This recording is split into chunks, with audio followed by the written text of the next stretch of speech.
सबसे पहले आप ई-मित्र कियोस्क पोर्टल पे लॉगिन हो जाएंगे। उसके बाद यहाँ पे यूटिलिटी टाइप सर्विस पे क्लिक करेंगे। सर्च के अंदर DES लिख के टाइप करेंगे तो यहाँ पे देख सकते हैं आपको मूर्ति पंजीकरण की सर्विस दिखाई देंगी। आप जस्ट यहाँ पे क्लिक करेंगे। यहाँ पे क्लिक करने के बाद ओके बटन प्रेस करेंगे और यहाँ पे पहचान पोर्टल पे आप आ जाएंगे। यहाँ पे आने के बाद यहाँ पे कुछ एक जानकारी दी गई है मूर्ति प्रमाण पत्र आवेदन से संबंधित, तो इसके बारे में ऑलरेडी मैं आपको आगे बता दूंगा। तो यहाँ पे प्रवेश करें पे जस्ट आप क्लिक करेंगे।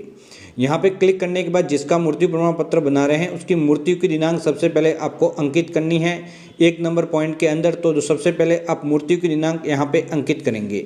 मूर्ति की दिनांक जस्ट यहाँ पे अंकित करने के बाद आपको यहाँ पे जेंडर का सिलेक्शन करना है जिसकी मूर्ति हुई है। तो यहाँ पे सबसे पहले डेट डाल दी। अब सेकंड वाले पॉइंट के अंदर लिंग लेंगे। थर्ड वाले के अंदर परिवार के जन आधार कार्ड संख्या यहाँ पे दर्ज करने हैं। जैसे ही परिवार के जन आधार कार्ड संख्या आप यहाँ पे दर्ज करेंगे, इस परिवार के अंदर जितने भी सदस्य हैं उसका विवरण प्रदर्शित होने लग जाएगा। तो यहाँ पे जैसे ही साइड में क्लिक किया, ये परिवार के सदस्य सभी आ चुके हैं। तो सबसे पहले फर्स्ट वाला जो पॉइंट है इसके अंदर जिसकी मूर्ति हुई है उसके आगे वाले पॉइंट पे क्लिक करना है। ये एक नया ऑप्शन जोड़ा गया है। इसके माध्यम से जैसे ही आप सेलेक्ट करेंगे तो ऑटोमेटिक डिटेल फिलअप हो जाती हैं। तो फॉर एग्जांपल जैसे कि इस वाले सदस्य की मूर्ति हुई है तो मैं जस्ट यहाँ पे क्लिक करता हूँ तो यहाँ पे ऑटोमेटिक 3 नंबर पॉइंट के अंदर डिटेल फिलअप हो जाएगी जिसकी मूर्ति हुई है। इसी प्रकार से मूर्ति के माता पिता का नाम भी जन आधार कार्ड के अंदर दर्ज है जिसकी मूर्ति हुई उसके माता पिता का। तो जैसे पिता का नाम है तो इस वाली लाइन के अंदर क्लिक करना जहाँ पे नाम है, और माता का नाम है तो इस वाली लाइन के अंदर जहाँ पे नाम है वहाँ पे क्लिक करना है, और पति पत्नी का नाम है तो यहाँ पे जैसे क्लिक करना है। तो फॉर एग्जाम्पल इसकी मूर्ति हुई है, उसकी शादी हो चुकी है, इसकी पत्नी है तो ये पत्नी की लाइन है। तो यहाँ पे जस्ट देख सकते हैं सबसे फर्स्ट वाला पत्नी का नाम है तो जस्ट मैं यहाँ पे क्लिक करूँगा और पत्नी की डिटेल ऑटोमेटिक फिलअप हो जाएगी। तो इस प्रकार से जन आधार कार्ड से डेटा आप ले सकते हैं। ये डिटेल फिलअप करने के बाद 3 नंबर के अंदर नाम ऑटोमेटिक आ चुका है। उसके बाद यहाँ पे जो 6 नंबर पॉइंट है उसके अंदर पत्नी का नाम भी आ चुका है। यहाँ पे मृतक के आधार कार्ड नंबर आपको दर्ज करने हैं और आधार कार्ड व जन आधार कार्ड में नाम एक समान होना चाहिए। यहाँ पे जैसे ही आप आधार कार्ड संख्या दर्ज करेंगे, अगर नाम सही है तो यहाँ पे वेरीफाई हो जाएगा। अब मृतक की जन्म दिनांक यानी कि जन्म दिनांक क्या है, जिसकी मूर्ति हुई है, जिसका मूर्ति प्रमाण पत्र बना रहे हैं उसका जन्म कब हुआ था, तो जन्म दिनांक डॉक्यूमेंट के अकॉर्डिंग लिख लेंगे। अब मूर्ति की आयु यहाँ पे जन्म दिनांक के अकॉर्डिंग आप कैलकुलेट करके यहाँ पे लिख लेंगे 4th नंबर पॉइंट के अंदर। और कितने वर्ष हैं, तो वर्ष हैं, माह हैं, तो वो आप लिख लेंगे। फॉर एग्जांपल किसी 3 महीने के लड़की या फिर लड़की की मूर्ति है तो माह लेना है, अगर उसकी उम्र वर्ष में थी तो वर्ष लेना है। उसके बाद मृतक की माता का नाम यहाँ पे हिंदी व अंग्रेजी में लिख लेंगे। उसके बाद उसके आधार कार्ड नंबर लिख लेंगे अगर हैं तो। उसी प्रकार से मोबाइल फ़ोन नंबर माता के हैं तो लिख लेंगे, ईमेल है तो लिख लेंगे। इसी प्रकार से पिता का नाम हिंदी में यहाँ पे लिखेंगे और इसके जस्ट आगे अंग्रेजी के अंदर आप लिख लेंगे यहाँ पे, और यहाँ पे उसके पिताजी के अगर आधार कार्ड हैं तो वो यहाँ पे लिख लेंगे। मोबाइल फ़ोन नंबर है तो जस्ट नीचे यहाँ पे लिख लेंगे। इस प्रकार से यहाँ पे ये वाली डिटेल कंप्लीट हो जाएगी। उसके बाद यहाँ पे जो पत्नी का नाम ऑटोमेटिक आ चुका है, जैसे सेलेक्ट किया था विवाहित है तो उसके मामले में पति व पत्नी का नाम लिखा जाता है।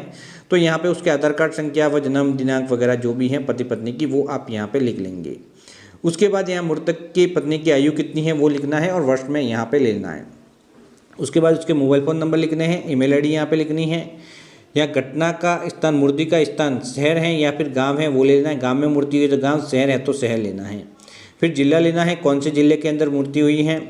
उसके बाद नगरीय निकाय है, शहर लिया है तो नगरीय निकाय लेंगे, ग्राम लिया है तो ग्राम पंचायत लेंगे। उसके बाद यहाँ पे आप डिटेल भर लेंगे। उसके बाद एड्रेस ऑटोमेटिक मृतक का स्थायी आ जाएगा, ऑटोमेटिक जो आपने डिटेल भरी है। तो स्थायी पता वो यहाँ पे रहवास का पता सेम है, मृतक के मूर्ति के समय जो पता था वो सेम है, तो यहाँ पे क्लिक करेंगे ऑटोमेटिक फिलअप हो जाएगा। अब किसी हॉस्पिटल में मूर्ति हुई तो संस्थागत लेना है, तो उससे पहले यहाँ पे पिन कोड आपको लिख लेने हैं 8 नंबर पॉइंट के अंदर। 9 नंबर के अंदर मूर्ति का स्थान हॉस्पिटल में हुई है तो संस्थागत लेना है, अगर घर पे हुई है तो गैर संस्थागत लेना है। तो इस बात का ध्यान रखना है। तो यहाँ पे जैसे ही आप ले लेंगे संस्थागत गैर संस्थागत, तो यहाँ पे आगे की डिटेल ओपन हो जाएगी, उसके अकॉर्डिंग फिलअप करेंगे। जैसे संस्थागत लिया तो हॉस्पिटल लेना पड़ेगा, गैर संस्थागत लिया है तो मृतक का स्थान कौन सा, कहाँ पे मूर्ति हुई है उस एड्रेस को आपको यहाँ पे हिंदी में फिलअप करना है। उस एड्रेस को यहाँ पे हिंदी में फिलअप करने के बाद जस्ट आगे वाले भाग के अंदर अंग्रेजी में वो एड्रेस फिलअप करना है। उसके बाद यहाँ पे सबसे जरूरी 10 नंबर पॉइंट, यहाँ पे आवेदक स्लैश यहाँ पे इतला देने वाले का नाम, यहाँ जो मूर्ति हुई है उसकी इतला कौन दे रहा है उसका नाम जस्ट यहाँ पे लिख लेना है। तो यहाँ पे नाम लिखने के बाद यहाँ पे इतला देने वाले के आधार कार्ड नंबर यहाँ पे लिख लेने हैं। इतला देने वाले के आधार कार्ड नंबर यहाँ पे लिखने के बाद यहाँ पे इतला देने वाले के मोबाइल फ़ोन नंबर यहाँ पे लिखने होंगे। तो यहाँ पे आप आवेदक की डिटेल भर सकते हैं इतला देने वाले के अंदर। तो यहाँ पे जो भी आवेदक कर रहा है उसकी डिटेल आप यहाँ पे फिलअप कर लेंगे। तो यहाँ पे इतला देने वाले का मोबाइल फ़ोन नंबर यहाँ पे आप लिख लेंगे, जो कि अभी एक्टिव होना चाहिए। इसी मोबाइल फ़ोन के माध्यम से आगे आप इसे ऑनलाइन डाउनलोड कर सकते हैं, क्योंकि इसी के ऊपर OTP नंबर भेजे जाएंगे। तो ये मोबाइल फ़ोन नंबर बिल्कुल सही आपको लिखने हैं। इतला देने वाले की ईमेल आईडी है तो वो भी आप लिख सकते हैं। तो ये डिटेल एक एक करके आपको कम्प्लीटली फिलअप करनी है, किसी के अंदर कोई भी कमी नहीं रखनी है। अब यहाँ पे सूचना की दिनांक कब सूचना दे रहे वो हो गया।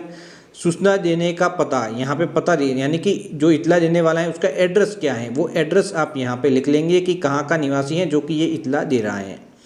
इस प्रकार से ये वाला भाग कंप्लीट हो जाएगा। फिर आपको सांख्यिकी सूचना भरनी होगी, जिसके अंदर सबसे पहले कहाँ से आवेदन कर रहे हैं। तो सबसे पहले गाँव, यहाँ पे शहर लिख लेंगे।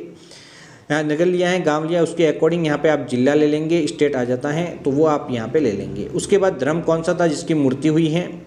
उसके बाद मृतक का व्यवसाय क्या था, अगर कोई था तो यहाँ पे लिख सकते हैं, अगर नहीं था तो अकर्मकार सबसे अंत में है वो लिख सकते हैं। अगर इस कैटेगरी में से किसी कैटेगरी में आता है तो वो आप यहाँ पे ले लेंगे। फॉर एग्जाम्पल जिसका मैं बना रहा हूँ वो किसान है तो मैं जस्ट इस वाली कैटेगरी का सिलेक्शन करूँगा, या फिर नहीं है तो मैं अन्य जो वर्णित नहीं है वो मैं यहाँ पे ले सकता। उसके बाद मृतक के प्रदान की गई चिकित्सा उपचार अगर की गई है तो लेना, वरना फिर आप नहीं ले लेंगे। उसके बाद यहाँ पे कोई मृतक जो हुई है वो प्रमाणित है तो यस या फिर नहीं। कोई बीमारी है थी जिसकी वजह से मृत्यु हुई है, तो ये पॉइंट है जिसको आपसे पढ़ के समझना है और उसको सेलेक्ट करना है। जैसे किसी बीमारी से मृत्यु हुई है तो यहाँ पे आप बीमारी ले लेंगे। उसके बाद इसके जस्ट अगले वाला पॉइंट है जो गर्भावस्था अवधि के दौरान मृत्यु होती है उनके लिए हैं। उसके अलावा जैसे कि कोई धूम्रपान वगैरह जो भी करता था तो यहाँ पे कितने समय से वगैरह, तो ये यहाँ पे अलग अलग पॉइंट है तो वो आप यहाँ पे लिख लेंगे। उसके बाद एक ID प्रूफ यहाँ पे अपलोड कर लेना है, तो अपलोड ID प्रूफ पे जस्ट आप क्लिक करेंगे। इसके अलावा सूच फाइल पे जस्ट क्लिक करेंगे तो ये 21 दिन या फिर 30 दिनों के अंदर आवेदन करें तो ओनली ID प्रूफ मांगा जाएगा। इससे बाद अगर आप आवेदन कर रहे हैं तो यहाँ पे एक NOC मांगी जाएगी, जिसे अनुज्ञा प्रमाण पत्र कहते हैं, तो वो भी आपको यहाँ पे अपलोड करना होगा। तो इस बात का ध्यान रखना है कि यहाँ पे डॉक्यूमेंट अलग अलग मांग की जा सकती है। जो भी डॉक्यूमेंट मांग की जाए वो आप अपलोड करेंगे जिस प्रकार से अभी मैंने किया है। उसके बाद ये कैप्चा कोड जस्ट आप यहाँ पे दर्ज करेंगे। कैप्चा कोड दर्ज करने के बाद आपका अगला काम है इंद्राज करे पे क्लिक करना। जैसे इंद्राज करे पे क्लिक करेंगे तो यहाँ पे एक मैसेज आपकी स्क्रीन के ऊपर फ्लैश होने लग जाएगा और इस प्रकार से दिखाई देगा। तो सबसे पहले ये टोकन नंबर वगैरह रेफरेंस नंबर आपको नोट कर लेना है ओके बटन प्रेस करने से पहले। बहुत बार आप गलती कर लेते हैं, तो पहले नोट करना फिर ओके बटन प्रेस करना, कई बार आगे की स्क्रीन नहीं आती। उसके बाद यहाँ पे आगे पहुँच जाने के बाद आप प्रपत्र संख्या से यहाँ पे प्रिंट करने पे ऑप्शन पे क्लिक करेंगे। प्रिंट करने के बाद इसकी प्रिंट आउट निकाल के यहाँ पे कस्टमर को दे देंगे और कस्टमर इसके पीछे जो भी डॉक्यूमेंट यहाँ पे संबंधित रजिस्ट्रार के द्वारा मांग की जाएगी वो डॉक्यूमेंट पीछे लगा के संबंधित रजिस्ट्रार के पास सबमिट कर लेगा। और उसके बाद उसका जैसे ही मृत्यु प्रमाण पत्र जारी हो जाएगा तो उसके बाद आप उसे ऑनलाइन डाउनलोड भी कर सकते हैं और रजिस्ट्रार के पास से भी ये प्राप्त किया जा सकता है। ग्रामीण क्षेत्र के अंदर यहाँ पे ग्राम विकास अधिकारी कह सकते हैं जो रजिस्ट्रार नियुक्त हैं। शहरी क्षेत्र के अंदर नगर निकाय के अधिकारी होते हैं जैसे कि अधिशासी अधिकारी, उनके पास ये अथॉरिटी होती है, या फिर कोई और अधिकारी वहाँ पे नियुक्त किया हो तो वो भी यहाँ पे जारी कर सकता है। तो उनके पास से आप ये प्रमाण पत्र ले सकते हैं और ऑनलाइन भी